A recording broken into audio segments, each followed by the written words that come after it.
Hello student, I am Raj from Vidyam academy. अभी हम देखेंगे एप्लीकेशंस ऑफ नैनो मटेरियल्स। तो नैनो मटेरियल्स हम देख चुके हैं क्या है। माइक्रो नहीं बल्कि नैनो स्केल पे जाके हम उसको जो डिवाइस मैन्युफैक्चर करते हैं उसको नैनो मटेरियल्स बोलते हैं।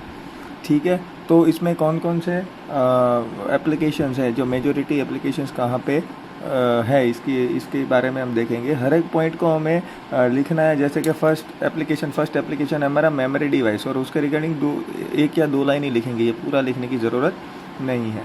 तो first of all it is use in memory device. जो हमने सबसे पहले वाला पढ़ा था कि सेमीकंडक्टर डिवाइसेस, सेमीकंडक्टर सिलिकॉन में से और जर्मेनियम में से हम नैनो मटेरियल्स बनाते हैं या ठीक है। तो क्या होता है, हमारा जो भी पैरामैग्नेटिक मटेरियल है, ठीक है, वो हम क्या करते हैं उसको एनर्जी हाई एनर्जी प्रोडक्ट है। ठीक है, nano phase materials are use to form very tiny paramagnets with high energy product. यानी कि उसकी एनर्जी हाई होती है, उसको कम पावर सप्लाई चाहिए होता है, और छोटा डिवाइस है इसलिए कम पावर सप्लाई चाहिए होता है, और वो वेल डिज़ाइंड होता है। यानी कि छोटे से स्पेस में जो नॉर्मल चिप या कुछ भी होता है उससे वो ज़्यादा क्या करेगा, एक्सट्रीम लेवल पे, मतलब उसका एफिशिएंसी बढ़ जाएगा। ठीक है, hence they are used in high density recording, quantum dots, quantum wells and quantum wires having quantum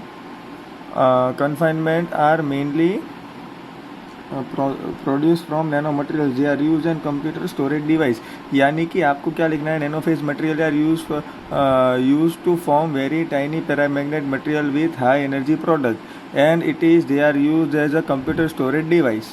इतना लिखना है। और कौन सा है, CUFE is used in RAM for read write। ये इतनी चीज़ लिखनी है, पहला लाइन और इतना लाइन। ठीक है, second application is next generation computer chips. यानी कि अभी जो सुपर कंप्यूटर और एक्स्ट्रा ऑर्डिनरी कंप्यूटर्स, जैसे जैसे हम एप्लीकेशन नया डालते जाते हैं वैसे उसका हमें कंप्यूटर अपग्रेड करना चाहते हैं। तो उसमें अपग्रेड, जैसे आपके मोबाइल है तो मोबाइल में पहले नॉर्मल के फ़ोन आया था नोकिया का, जिसमें सिर्फ डायल पैड था। फिर स्मार्टफोन आए, एंड्रॉयड फ़ोन आ गए।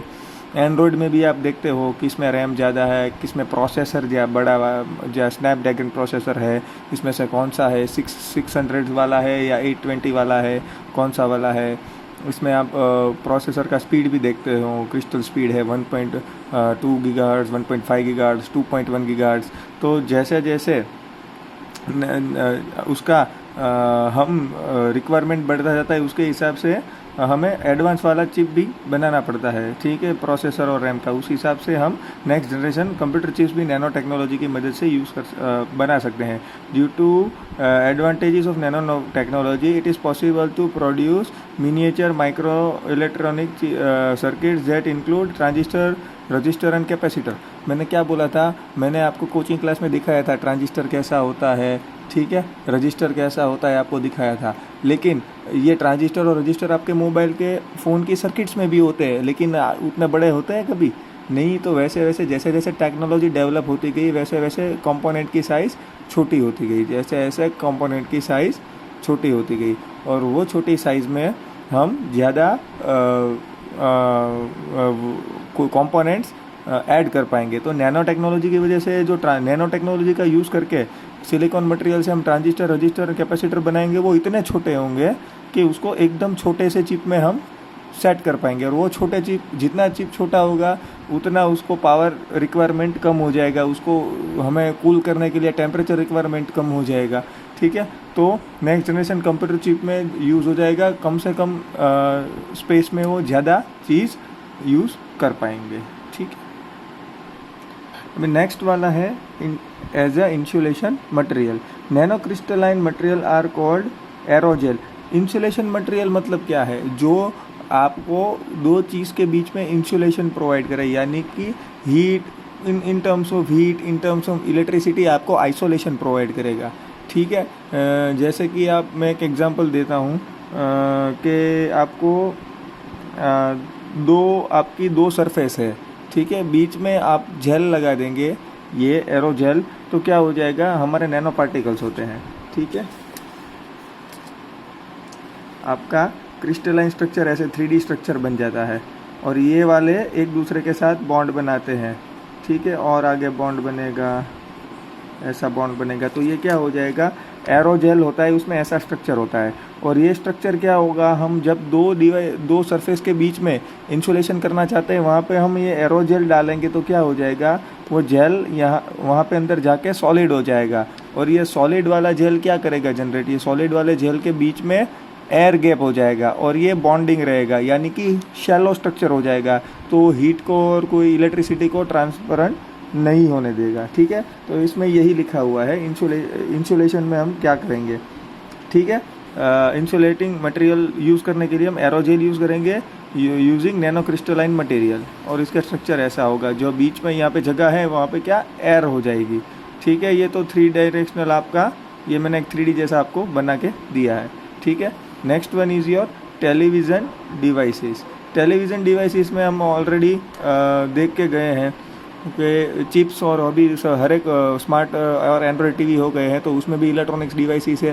प्लस सबसे बड़ा टीवी में सबसे बड़ा आपको क्या, आप देखते क्या हो, स्क्रीन में देखते हो, तो स्क्रीन में क्या होता है, क्रिस्टल होते हैं सब, या पिक्सल बोलते हो आप, ठीक है। तो पिक्सल क्या होता है, हमारे जितना पिक्सल का साइज़, मतलब आपका अगर 40 इंच का टीवी है और 40 इंच के टीवी में आप बोलेंगे कि 1200 पिक्सल है, मतलब आपका पूरा स्क्रीन 1200 छोटे छोटे डॉट्स में या फिर छोटे छोटे भाग में डिवाइड हो गया है, ठीक है, पार्ट्स में डिवाइड हो गया है।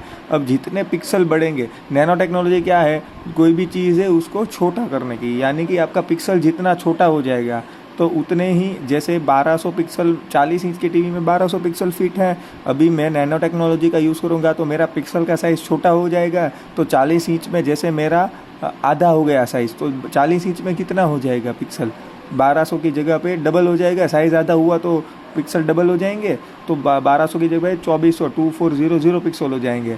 और हमें पता है कि पिक्सल जितने ज़्यादा उतना रिजोल्यूशन बढ़ेगा, तो ये टेलीविज़न डिवाइसेस में भी ये टॉपिक पे हम यूज़ कर सकते हैं।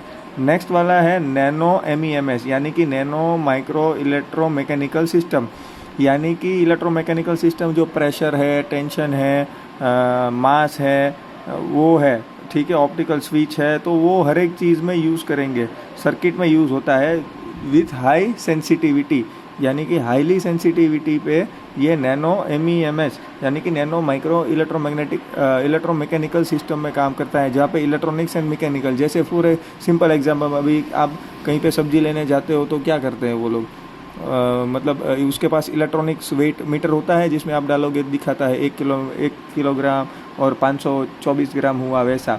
तो ये सेम टू सेम है, कोई प्रेशर आता है या फिर वेट हमको कोई मेजर करना होता है, तो ये नैनो माइक्रो इलेक्ट्रोमैकेनिकल सिस्टम से हम कर सकते हैं। जैसे आप देखने जाओगे, कोई गोल्ड शॉप पे जाओगे तो उसके पास बहुत ही प्रिसाइज मेजरमेंट वाला टेक्निक होता है, वैसा ही उससे भी कम मुझे मेजर करना है, ग्राम में भी नहीं, नैनोग्राम मिलीग्राम में भी मुझे वेट चेक करना है, तो तब जाके हम नैनो MEMS सिस्टम का यूज़ कर सकते हैं। वो इतना किलोग्राम तक एक्यूरेसी देगा, यानी कि 1/10⁻²7 इतना छोटा भाग का भी चेंज होगा तो ये नैनो MEMS वो डिटेक्ट कर पाएगा, ठीक है। जैसे हमारे नॉर्मल वेट में क्या होता है, 1 किलोग्राम और 999 ग्राम्स, यानी कि 1 ग्राम का ही एक्यूरेसी होता है, तो इसमें कितने ज़्यादा तक एक्यूरेसी करेंगे, 1/10⁻27 या 10⁻⁻27 kg, यानी कि 0.00 ऐसे 26 0 और एक 1,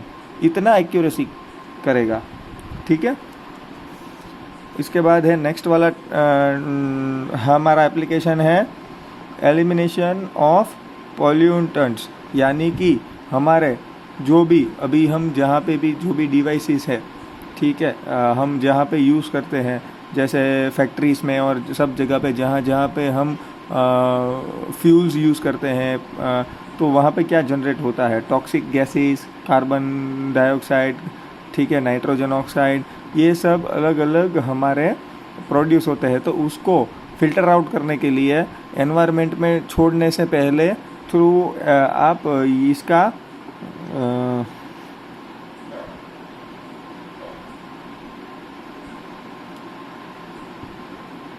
कैटालाइट्स, एक सेकेंड ना, कैटालाइट कन्वर्टर के तौर पे यूज़ कर सकते हैं। जो एयर में जाने से पहले उसमें से पास थ्रू होगा तो ये हार्मफुल जो भी केमिकल है, कार्बन डाइऑक्साइड है, जो भी है हमारे नाइट्रोजन ऑक्साइड है, वो सब इसमें से फिल्टर आउट होके उतना पॉल्यूशन एयर पॉल्यूशन कम करेगा। ठीक है, ये जो गैसोलीन और कोल, इसमें जो हम बर्निंग में हम जो भी केमिकल या गैसेस सेपरेट होते हैं तो उसमें से कुछ फ़िल्टर आउट करने के लिए हम यूज़ इसको करते हैं। जैसे हम ऑयल फ़िल्टर यूज़ करते हैं, आप 2 व्हीलर 4 व्हीलर का ऑयल चेंज करवाते हो ना, वैसे ही उसमें एयर फ़िल्टर आता है, वैसे इसमें फ़िल्टर हम यूज़ करेंगे। ठीक है, फिर है automobiles with greater fuel efficiency. Automobile with greater fuel efficiency का मतलब क्या है? जब हम आप जैसे कि कोचिंग क्लास पे आते हो, आपके घर से लेके हमारे कोचिंग क्लास पे आते हो, जिसके पास बाइक है, एक्टिवा और वो स्कूटी और वो छोड़ के जिसके पास बाइक है, तो उसको पता है उसका साइलेंसर गर्म हो जाता है, इंजन है उसका आगे का, पेट्रोल के टैंक के नीचे का, वो गर्म हो जाता है। क्यों गर्म होता है? वो फायरिंग होता है पिस्टन और सिलेंडर का, और हमारा जो मटेरियल है वो क्या है? मेटल होता है, इंजन का मटेरियल मेटल होता है, तो बाहर की साइड वो हीट रेडिएट कर देता है। हीट रेडिएट करेगा मतलब उतना हमारा एक्चुअली में क्या होना चाहिए? फ्यूल होगा, फायर की वजह से जो थ्रस्ट मिलेगा उससे हमारा बाइक चलेगा। लेकिन जब थ्रस्ट की साथ साथ उसमें एडिशनली कौन सा हीट एनर्जी भी वेस्ट हो जाता है, तो वो कम वेस्ट करने के लिए हम क्या करेंगे? अंदर और बाहर की साइड कोटिंग कर देंगे। क्या कर देंगे? अंदर इंजन के पिस्टन के ऊपर और सिलेंडर के अंदर के साइड नैनो पार्टिकल्स का कोटिंग कर देंगे, तो वो क्या हीट उतना ज़्यादा वेस्ट यानी कि डिसिपेट नहीं होने देगा। तो ऑटोमोबाइल्स में भी ज़्यादा एफिशिएंसी करवाने के लिए हम कर सकते हैं ये, यानी कि हीट में हम ज़्यादा उतना हीट में लॉस ना हो। फिर है ट्रांसमिशन लाइन। ट्रांसमिशन लाइन मतलब इतना बड़ा वाला ट्रांसमिशन लाइन कि घर पे एक घर से दूसरे घर पे बिजली पहुंचाए, उसमें नहीं, लेकिन छोटी छोटी जो हमारी सर्किट्स होती है, नैनो सर्किट्स होती है छोटी छोटी, तो उसमें हम ये ट्रांसमिशन लाइन, छोटी छोटी इलेक्ट्रॉनिक सर्किट्स होती है, तो उसमें हम ट्रांसमिशन लाइन यानी कि एक एंड से पीसीबी सर्किट्स होती है जिसमें वो लाइंस लगाई होती है, आप सिल्वर कलर की आप देखोगे, तो उसमें भी नैनो पार्टिकल का यूज़ कर सकते हैं, क्योंकि उसमें मिनिमम लॉस आए, मिनिमम क्रॉस टॉक आए, तो उसके हिसाब से हम ट्रांसमिशन लाइन यानी कि इलेक्ट्रॉनिक्स, कोई भी पीसीबी है उसमें इलेक्ट्रॉनिक डिवाइसेस है, उसको कंपोनेंट्स के बीच में जो भी लाइंस है वो अच्छे से, मतलब वो without loss, without cross talk और विदाउट एनी लॉसेस चले, उसके लिए भी हम नैनो पार्टिकल या नैनो मटेरियल्स का यूज़ करते हैं। Next is high power magnets. High power magnets क्या है? हमारा कोई मैग्नेट्स होता है तो क्या होता है, मेरा कोई मैग्नेट है तो ये से 3 डायमेंशनल में होता है।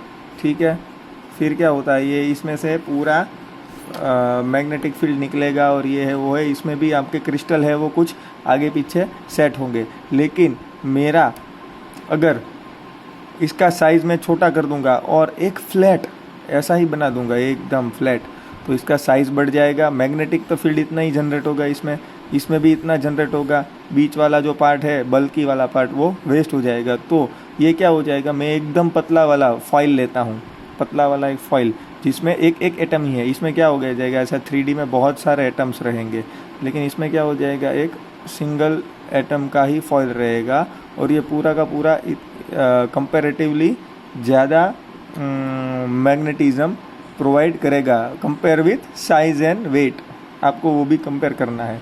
ठीक है, तो ये एक चीज़ है। हाई पावर मैग्नेट्स बनाने में भी हम नैनो पार्टिकल्स यूज़ कर सकते हैं, क्योंकि नैनो पार्टिकल्स की वजह से हम एटम टू एटम कंस्ट्रक्ट कर पाएंगे हर एक चीज़। ठीक है। लॉन्ग लास्टिंग मेडिकल इक्विपमेंट, ये मैंने कल पिछले वाले वीडियो में भी बोला था। जैसे हम हार्ट पंपिंग के लिए जो बलून बोलते हैं वो डालते हैं, तो वो सब क्या होता है, ऑर्थोपेडिक इम्प्लांट्स जो भी है, हमारे हार्ट के वाल्व्स है, बलून्स है, वो सब क्या है, titanium and stainless steel alloy से बने हैं। ठीक है, क्योंकि वो बायोकॉम्पेटिबल है। ठीक है, और वो क्या होता है, टिश्यूज़ के साथ मिक्सअप नहीं होते हैं। ठीक है, तो क्या हो जाता है, ये मटेरियल है जो कन्वेंशनली यूज़ होते थे। ठीक है, तो बायोडिग्रेडेबल नहीं होते थे, हमारे बॉडीज़ के साथ क्या होता है, इंटरेक्शन कर जाते थे, क्योंकि मेटल्स है, स्टील एलॉयस और वो है। ठीक है, तो उसकी जगह पे हमने क्या नैनो मटेरियल्स में क्या जिंकोनिया यूज़ करते हैं। तो ठीक है, तो क्या हो जाता है, सर्जिकल एक्सपीरियंस में वो सिग्निफिकेंट रिडक्शन आ जाता है। ठीक है, और वैसा ही है एक दूसरा है सिलिकॉन कार्बाइड। ठीक है, जिसको हम हार्ट में डाल सकते हैं मेटल की जगह। अगर हम एल्यूमिनियम और स्टील एलॉयज़ की बात करें, स्टेनलेस स्टील और टाइटेनियम, तो उसकी जगह पे ये सस्ता भी है, हाई स्ट्रेंथ भी है, वेट भी कम है और रेजिस्टेंस भी उसका वेयर रेजिस्टेंस भी कम रहेगा। तो नैनो टेक्नोलॉजी का उपयोग हम क्या पे यूज़ मेडिकल इम्प्लांट्स में भी कर सकते हैं, यानी कि बॉडी में जो आर्टिफिशियल हम इम्प्लांट्स डालते हैं उसमें भी। ठीक है, और दो है जिसमें next one is your tougher and harder cutting tools, यानी कि वो कटिंग टूल्स है उसमें भी हम इसको यूज़ कर सकते हैं। ठीक है, जिसमें हम क्या करेंगे, कार्बाइड ऐड करेंगे। जैसे कि ये है टंगस्टन कार्बाइड है, टाइटेनियम कार्बाइड है, टेंटालियम कार्बाइड है। तो इसमें क्या हो जाएगा, जो नॉर्मल मटेरियल है ये टाइटेनियम, और उसमें से कार्बाइड डालने से वो और ज़्यादा सख्त हो जाएगा, स्ट्रॉन्ग हो जाएगा, ड्यूरेबल हो जाएगा और कोरोजन नहीं लगेगा। ठीक है, और ये मैन्युफैक्चरिंग मशीन में और सब जगह पे हम इसको यूज़ भी कर पाएंगे। Last one is your aerospace component. Aerospace component मतलब जो हम जहाँ पे एयरक्राफ्ट में और जब जगह पे जाते हैं वहाँ पे हम इसको यूज़ करेंगे। जैसे कि फ्लाइंग एयरक्राफ्ट है, तो उसमें क्या है, आपको सबको पता होगा, जैसे कि हमारा जो रॉकेट है उसका इंजन है, थ्रस्टर्स है, यानी कि मेरा कोई एयरक्राफ्ट है। ठीक है, ये जैसे तैसे मैं बना रहा हूँ, और इसके पीछे आप देखोगे कि एयरक्राफ्ट है मेरा, तो इसके पीछे यहाँ से निकलता होता है, यहाँ पे क्या निकलता है, पीछे से फायर निकलती है, आपने देखा होगा जो एयरफोर्स के हैं, तो इसको हम क्या बोलते हैं, थ्रस्टर बोलते हैं। और ये यहाँ पे जो नोज़ल यानी कि यहाँ पे अंदर, ये आपका यहाँ पे देखा होगा कोई वीडियो में डिस्कवरी के, यहाँ से फायर निकल रहा है, तो यहाँ से जहाँ से निकल रही है वहाँ पे ब्लैक कलर का एक राउंड होगा जो पाइप जैसा, उसको हम नोज़ल बोलते हैं, वेक्टरिंग नोज़ल्स।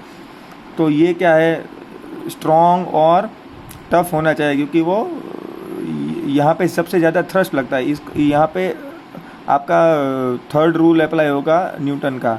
ठीक है, तो ये क्या होगा, जितना यहाँ से फोर्स इस तरफ भेजेगा उतना ही आपका प्लेन आगे जाएगा। ठीक है, तो ये इतना पार्ट उसका स्ट्रॉन्ग होना चाहिए। ठीक है, तो ये नैनो टेक्नोलॉजी का हम कंपोनेंट्स, नैनो पार्टिकल्स हम कहाँ पे मैन्युफैक्चरिंग, ये सब रॉकेट इंजन है, थ्रस्टर्स है, वेक्टरिंग नोज़ल, ये सब बनाने में यूज़ करता है, क्योंकि ये high speed, high efficiency, high pressure, high temperature पे काम करता है। ठीक है, और बहुत सारी स्पेस एप्लीकेशन में भी हम यूज़ कर सकते हैं। जैसे स्पेस शटल है, उसके ऊपर का हीट सिंक का वॉल है, वो भी हम यूज़ कर सकते हैं, जिसमें से एक टाइल्स हमारा निकल गया था कल्पना चावला के मिशन के दौरान, उसकी वजह से यहाँ से हीट सिंक निकल गया था। तो यहाँ हमारा स्पेस शटल था, उसके ऊपर ऐसे ऐसे टाइल्स लगी होती है, वो भी नैनो मटेरियल की होती है। ये टाइल्स निकल गई थी हीट सिंक की जाते समय, तो रिटर्न में आते समय क्या हुआ, यहाँ से पूरा हीट अंदर पेनिट्रेट कर गया और पूरा हमारा वो स्पेस शटल ब्लास्ट हो गया। ठीक है, तो नैनो मटेरियल एरोस्पेस कंपोनेंट में भी यूज़ होते हैं। तो ये थे हमारे एप्लीकेशंस या फिर uses of nano material in practical life. ठीक है, अभी next one will be your last topic of nanomaterial, and then we will conduct a online test. Thank you.